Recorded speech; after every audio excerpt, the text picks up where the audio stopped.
समझाने को जी चाहता है।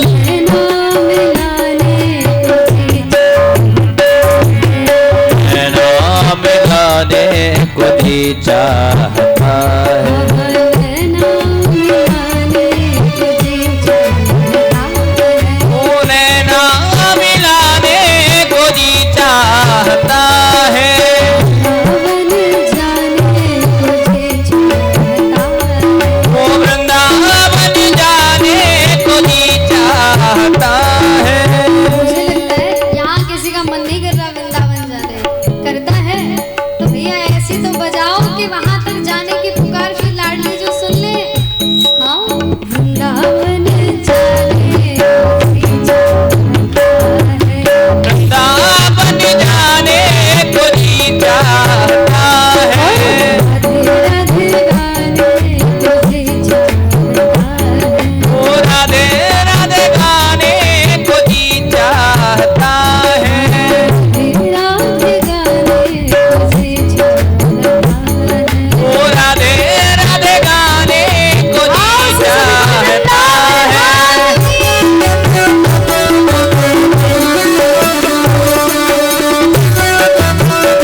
सबसे पहले यमुना मैया को प्रणाम करना चाहिए। हाँ, वृंदावन में यमुना बहत है, वृंदावन में यमुना बहत है, वृंदावन में यमुना बहत है, वृंदावन में यमुना बहत है।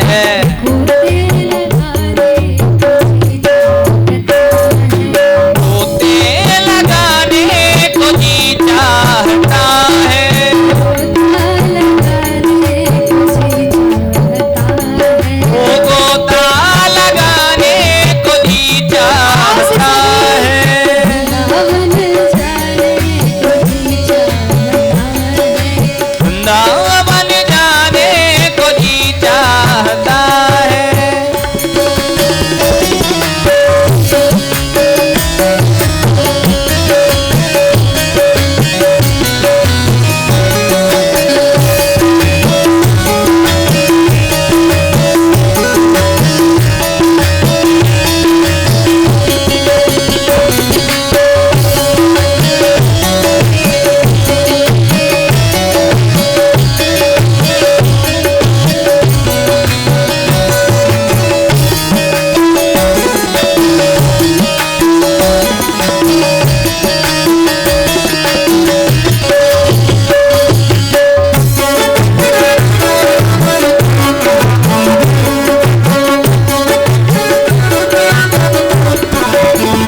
हमारे श्री बिहारी जी जब हम मनोभाव से वृंदावन जाने की तैयारी कर रहे होते हैं, खूब पैकिंग कर लेंगे कि वृंदावन जा रहे, एक हफ्ता से पहले तो आना ही ना है। सुंदर पैकिंग वगैरह करके पहुंच गए वृंदावन, रज को मस्तक से लगाया, वृंदावन के वृक्षों को प्रणाम किया, निधिवन में गए और तदंतर यमुना महारानी को प्रणाम किया, संतों को प्रणाम किया और फिर कहाँ पहुंचे? भीड़ में धक्का खाते खाते आखिरकार पहुंच गए। और पहुंचने के बाद जब उनके दर्शन होते हैं और दर्शन के बाद जब उनके चरणों में हमारा मन लग जाता है तो क्या होता है? हो वृंदावन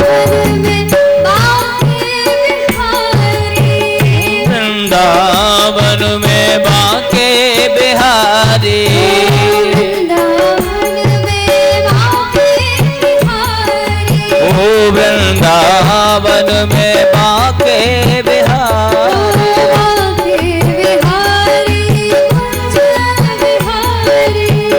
बांके बिहारी कुंज बिहारी,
श्री वृंदावन धाम की ही इतनी महिमा है। कहते हैं कि भगवान श्री कृष्ण को भजोगे तो श्री राधा रानी मिल जाएंगी, है ना, और श्री राधा रानी को भजोगे तो श्री कृष्ण मिल जाएंगे, और यदि वृंदावन को भजोगे तो दोनों ही मिल जाएंगे। इतनी महिमा श्री वृंदावन की है। तो हमें क्या भजना शुरू करना पड़ेगा? वृंदावन वृंदावन। यहाँ वृंदावन में हमारे सप्तनिधि विराजमान है, आप सब जानते हैं। वृंदावन के 60 ठाकुरों के दर्शन किए हैं। अभी फिलहाल वहाँ 3 ही मुख्य रूप से विराजमान हैं, बाकी अपने अपने स्थान को छोड़ के बाहर विराजमान है। कोई करौली में, कोई जयपुर में। मुख्यतः 3 वहाँ विराजमान हैं, हमारे श्री बांके बिहारी जी, श्री राधा रमण लाल और श्री राधा वल्लभ लाल जी। तो मेरा मन था कि इस बार कथा में आप सबको वृंदावन के जो 60 ठाकुर हैं, 7 दिन की कथा में प्रयास करूं, लाल जी की प्रेरणा है, प्रयास करूं कि आपको पता हो कि कैसे वे सप्तनिधियों का जन्म हुआ, कैसे वे प्रकट हुए, कैसे उत्पन्न हुए। तो 60 ठाकुर हैं और 7 दिन हमारे पास है, तो एक एक दिन एक एक ठाकुर की कथा आप हम सभी सूक्ष्म से विस्तार से जब जैसा समय होगा तब आनंद से श्रवण करेंगे। उससे पहले आप सब यहाँ जितने विराजमान हैं उनको एक बात बता दूं, आने वाले 6 दिन और 1 दिन तो अब निकल ही गया, बस 6 दिन तक आप कथा का समय बांध लो। इस समय से इस समय तक हमें कथा में रहना ही रहना है। यदि आप प्रवेश में आ गए, कथा आरंभ में आ गए, तो आरती से पूर्व बिना प्रसाद के आपको नहीं जाना है, वरना अपराध लगता है। ये मैं अपने स्वार्थ के लिए नहीं, आपके भलाई के लिए कह रही हूँ। आपका कथा में आना व्यर्थ तो कभी नहीं होता, किंतु सफल नहीं हो पाएगा पूरी तरह, आप पाप के भागीदारी बन जाओगे। ऐसा श्रवण करते हैं हम संतों से कि यदि आप कहीं भी किसी भी भगवत सत्संग में जा रहे हो और महोत्सव में श्रीमद् भागवत कथा, श्री रामचरितमानस, श्री शिव कथा, किसी भी कथा महोत्सव में आप जा रहे हो तो आप वो समय निकाल लो कि इतने दिन ये समय मुझे कुछ नहीं करना, कथा में ही जाना है और फिर आरती लेके ही आनी है। जब तक कोई अधिक से अधिक जगत में आपके लिए मजबूरी ना हो जाए तब तक नहीं जाना है। तब तक अगर ऐसी कोई मजबूरी आ जाती है कि आपके बिना वो काम होगा ही नहीं, तब प्रणाम करके आप जा सकते हैं। किंतु ऐसे ही आप उठ के भैया चले गए महाराज, मेरी गारंटी नहीं है आप ही पाप के भागीदारी बनोगे। ठीक है, तो 3 घंटा 3.5 घंटा जितने ठाकुर जी हरि कथा और हरि इच्छा से जितनी यहाँ आप हम सभी को सुनवावें, क्योंकि कथा तो वे ही सुना रहे, हमारे तो सामर्थ्य है ना कि हम कछु ठाकुर जी की कथा गा पावे, हम वह लायक ना है। तो भैया याद रखियो यह बात को, ठीक है। वैसे तो श्रोता बहुत अच्छे हैं, दौराला भाई ऐसे ही नहीं, बहुत सुंदर सुंदर श्रोता मिले। अपने ताई एक बार जोरदार ताली बजा दे। और जो आप कहते हैं ना कि पड़ोसी के ताई बजाता, इत एक आवाज ना आती, बोलो राधा। और धीरे से, और धीरे से, ये जोश 7 दिन तक बना के रखो और तीसरी बार में ही बोलना है ना। तो श्री हमारे गोविंद देव जी जो वर्तमान में श्री जयपुर में विराजमान है, उनका प्राकट्य कैसे हुआ। श्री गोविंद देव जी, श्री मदन मोहन जी और श्री गोपीनाथ जी, इन तीनों का प्राकट्य पूर्व ही हो चुका था। कैसे प्रकट नहीं हुए थे? भगवान के प्रपौत्र, ध्यान से सुनना, फिर कहोगे भैया हमने तो सुनी ना, कछु तो बताई थी, आधी सुनोगे आधी कहोगे बता दोगे, वहां पे भी आधी पहुंचेगी। तो पूरी सुनिए ध्यान से। भगवान के प्रपौत्र थे वज्रनाभ। तो वज्रनाभ की बड़ी इच्छा हुई कि मैं अपनी माताओं को, भगवान की पटवानियाँ जो थी 16,100, उन्हें प्रसन्न करने के लिए उन्होंने जिस शिला पर भगवान का जन्म हुआ था, मथुरा में कारागार में जन्म हुआ था ना, जिस शिला पर भगवान का जन्म हुआ था, शांडिल्य मुनि की प्रस्तुति में वो बताते गए कि ऐसे ऐसे बनाओ, ऐसा उनका मुख था, ऐसे उनके हस्त थे, ऐसे उनके सुंदर चरण थे, ऐसे नाभि थी, ऐसे कद काठी, सब कुछ बता के सुंदर बताते रहे और वहाँ कारीगर बनाते रहे।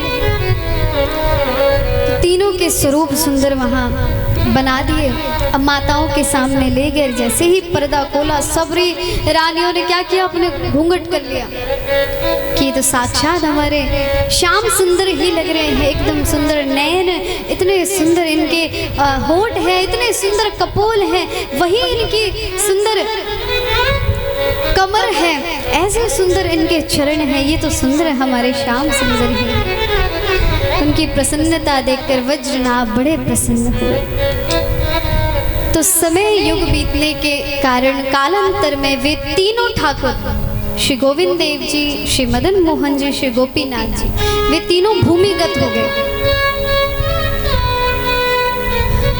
तो वहीं अब हमारे श्री चैतन्य महाप्रभु के परम भक्त श्री रूप गोस्वामी जी, श्री चैतन्य महाप्रभु कथा श्रवण करवा रहे थे। वही कथा श्रवण करा रहे थे जो अभी मैंने आपको कराई कि ठाकुर जी का ऐसे उनकी सुंदर मूर्ति बनाई, आज भी वो यहीं कहीं विराजमान है।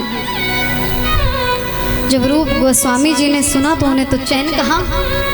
कथा सुन के वृंदावन के लिए अपनी गुरु आज्ञा से चैतन्य महाप्रभु की आज्ञा लेकर वहां से अपने भाई श्री सनातन गोस्वामी के साथ निकल गए। सनातन गोस्वामी मथुरा में निवास करते हैं और हमारे श्री रूप गोस्वामी जी वृंदावन में निवास करते हैं। यमुना जी के किनारे बैठकर मन में एक दिन ध्यान कर रहे कि ठाकुर जी यदि मैं उस भाव से, मैं उस प्रेम से आपको ध्याऊंगा, आपको मनाऊंगा, तो क्या आप आओगे नहीं? क्या मैं आपको उसी भाव से, निश्चल भाव से बुलाऊंगा, तो क्या आप यहाँ पधारोगे नहीं? तो उस सुदृढ़ मन से अंदर से आवाज आई, क्यों नहीं आऊंगा, जरूर आऊंगा। अब तो महाराज जब ये बात भीतर से उन्होंने श्रवण की, नेत्राश्रु बहने लगे, ऐसे झरझर नेत्राश्रु बहने लगे, सारा शरीर रोमांच से भर गया। क्योंकि ठाकुर जी महाराज जब हमें मिलने वाले होते हैं ना, हमें प्राप्त होने वाले हैं, तो उसकी 3 सीमा होती है, 3 सीढ़ी होती है। कितनी? ध्यान से सुनो और ध्यान से जवाब दे दो, जिससे मुझे पता चलता रहे, हाँ भैया यहाँ आप सब बैठे हो। तो 3 सीढ़ी होती हैं जब ठाकुर जी हमसे मिलने वाले होते हैं, उसका पता लगने के लिए। पहली सीढ़ी, ठाकुर जी स्वप्न में आते हैं। तो स्वप्न में आके ठाकुर जी हमें सुंदर स्वप्न देते। ठाकुर जी स्वप्न में आए, ठाकुर जी के भक्त स्वप्न में आए, निधिवन, वृंदावन, श्री बरसाना, श्री राधा रान, संत समाज, कोई भी भक्त समाज, कोई भी हमारे स्वप्न में दर्शन देवे, सोच लो ठाकुर जी हमसे मिलने वाले। ये पहली सीढ़ी। दूसरी सीढ़ी अनुभूति। ठाकुर जी हमें अनुभूति कराते हैं। कैसे? जैसे होता नहीं है, कभी कभी आकाश मार्ग में सुंदर सुंदर चित्रावली बन जाती है, तो हम फोटो खींच के रख लेते हैं। कभी त्रिशूल बन गया, कभी कुछ बन गया, तो उसमें भी ठाकुर जी दिखे।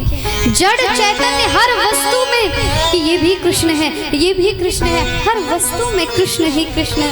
अनुभूति हम करने लगे, वो पहचान है कि अब ठाकुर जी हमें मिलने वाले। कभी कभी तो मंदिर में ठाकुर जी विराजमान है, हम दर्शन करने गए, उनमें उनका भाव ही नहीं रख पाते। क्यों? क्योंकि हम तो गए हैं अपनी आर्त सुनाने, अपना दुखड़ा सुनाने ठाकुर जी को गए, तो उन्हें कहाँ से देखें? अगर ठाकुर जी का दर्शन करने जा रहे हो ना, तो अपने दुख दुखड़े सब यहीं रख जाओ। उन्हें आर्त नहीं सुनना, उन्हें ठाकुर जी की सुंदर सुंदर लीला सुननी, उनके भक्तों के चरित्र सुनने, उन्हें सुंदर सुंदर पद सुनने हैं। इसके लिए वो वहाँ बैठे कि कोई तो आए, कोई तो ऐसा आए जो मुझे आके सुंदर पद से आनंदित करे, कोई तो ऐसा आए। सब वहाँ है, प्रभु मेरा ये काम बना दो, मैं आपको 10 किलो लड्डू चढ़ा दूँगा। और जब काम बन जाता है, वो 10 किलो में भी कटौती हो जाती है। ठाकुर जी महाराज देख लो, इस बार अगली बार कर दूंगा। एक सेठ था, उस सेठ ने भगवान से मांगा कि प्रभु आप मेरा इतना काम करा दीजिए, मेरा एक बहुत बड़ा काम होने वाला है, फिर मैं आपको 5,000 रुपये उसमें से दूंगा। 50,000 में से 5,000 मैं आपको दे दूंगा। ठीक है। अब यथाचित उसका काम बन भी जाता है। काम बन गया तो ठाकुर जी के पास पैसे तो पूरे लेकर आया, लेकिन मन का जो लोभ है, पैसे लेकर आके ठाकुर जी के सामने एक लकीर खींच दी कि ठाकुर जी महाराज मैं नेत्र बंद करके एक लकीर खींचूंगा, और ये पैसे यदि आपकी ओर रह गए तो ये आपके, और मेरी पाली में आ गए तो मेरे। तो नेत्र बंद करके, उसे पता ही है मैंने पैसे कहाँ रखे, लकीर खींची, पैसे ऊपर से गिरे, पैसे तो अपनी पाली। ठाकुर जी को वो भी नहीं दिया।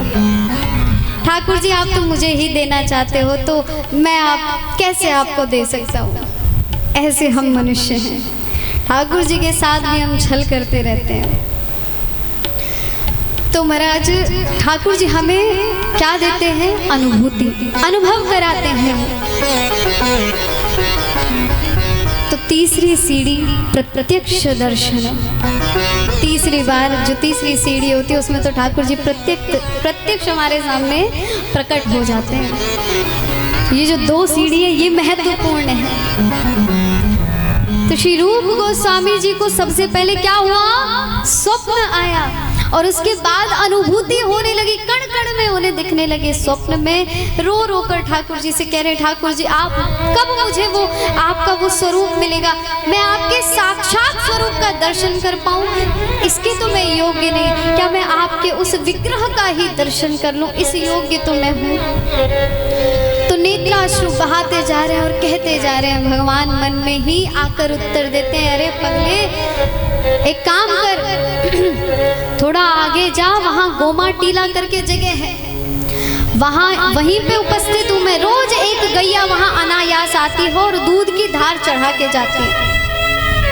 तो जब जहां वो दूध की धार चढ़ाए, समझ लियो वहीं मैं विराजमान। स्वप्न से जगे, जैसे ही देखा दौड़े दौड़े दौड़े दौड़े गोमा टीला पर गए और टीला पर जाकर उन्होंने देखा कि जैसा भगवान ने बताया था वैसे ही वहाँ एक गैया अनायास, कोई वहाँ दूध काढ़ने वाला ग्वारिया नहीं है, अनायास ही वो उसने अपने थनों से दूध की धार से वहाँ ठाकुर जी की अभिषेक करने आते हैं रोज। और जैसे उन्होंने देखा गैया चली गई, भूमि गीली ही थी, धीरे धीरे हाथों से हटाया तो ठाकुर जी का सुंदर विग्रह उपस्थित हो गया। बोल गोविंद देव की।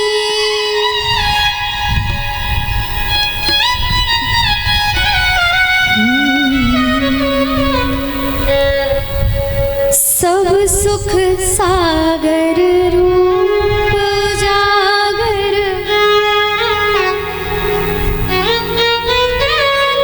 सुंदर श्री गोविंद देव जी ने हमारे शिलाल जी को आज पा लिया। तो सुंदर पद में वर्णन आता है, तो हम एक एक, क्योंकि एक एक ठाकुर जी का वर्णन सुने तो एक एक उसका अंतर आप हम सभी सुनेंगे। सब सुख सागर रूप जागर, रहे वृंदावन धाम। सब सुख सागर रूप उजागर, रहे वृंदावन धाम। सब सुख सागर रूप उजागर, रहे वृंदावन धाम। सब सुख सागर रूप उजागर, रहे वृंदावन धाम।